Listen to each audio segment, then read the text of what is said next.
got ready to take the floor for the 5A state final, their minds drifted back to a year ago this very day. Flower Mound Marcus was about to cap off back-to-back state championships, and some of the SGP players didn't have the stomach to watch it. They had lost to the Marauders by a single point in the regional final and thought it should have been them hoisting the trophy instead of Marcus. They took that hurt into the season. The pain from last year and losing, it just reminded us that we can't lose, that we got to get the state championship, and that there's no room for mistakes. You know, we play really hard, and that's what gets us over the top against teams. You know, that is just the pain of losing last year. The thing they're talking about is it wasn't easy to lose, but it was a great learning experience. Sometimes to win, you gotta learn, you gotta grow up, and it gave us a chance to understand what we have to do to get what we want to get. And the Warriors did a lot of winning this year, entering the state final with a 37-3 record despite playing in arguably the toughest district in the state, District 7-5A. But SGP would use their stingy defense throughout the season as they held teams to an average of 48 points a game. And as the crowd started filling in the Irwin Center, South Grand Prairie knew they would have to rely on their defense against Fort Bend Travis. The Tigers were also heartbroken by Marcus last year, but in the state final. They are led by the Harrison twins, Aaron and Andrew, who will both be attending Kentucky next year. They have two very, very good players, top players in the country. Very hard to defend. They have size. They can shoot it. They can penetrate it. They can pass it. And you don't stop guys like that. You just try to contain them and slow them down. You just had a sense before this one ever tipped off that it would be played at a slower, methodical pace, and whoever made the big shots would be victorious. Sure enough, points were at a premium in the first quarter. Andrew Harrison drives the baseline and makes the pretty dish to Daniel Chica for the basket in the paint.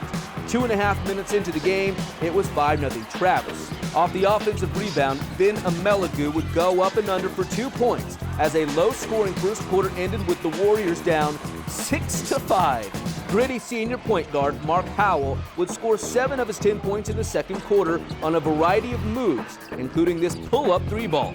But the Tigers would open a 4-point lead when Andrew Harrison knocks down a corner tray. South Grand Prairie, though, would finish the half up on fire. Amelagu with the 3-pointer from the wing, and then watch Howell look for an opening and then use the dribble drive for the basket. Warriors would go into the half down 20-19 and very much in this game. More tenacious D to open the second half as Amelagu gets the steal and gets it to Cameron McGriff for the layup. Travis would widen their lead to 8, however, when Howell would lose the dribble and Aaron Harrison would go the length of the court for a reverse layup. 29-21 Tiger lead. Warriors would get it back to a 2-point game when Dante James hits a big-time 3, 31-29 Travis with 6.5 to play. Aaron Harrison would get the lead back up to 7 points by driving the lane twice and scoring. He only shot 3 of 16 for the game, but his baskets came in crunch time to give the Tigers a 39-32 lead with just under 2 minutes to play. Huge play of the game for South Grand Prairie. Harrison looking to add to the lead, but Howell picks off his pass and heads the other direction.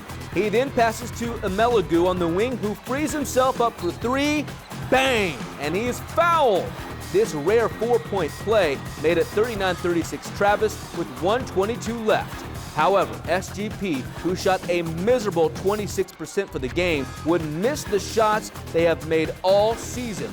And the poor shooting, coupled with key free throws by game MVP Andrew Harrison, gave Travis the 46-38 victory and the 5A state championship. Being a McDonald All-American, Jordan Brand, all that's great, but nothing like winning a state championship with your team, the kids that you grew up with.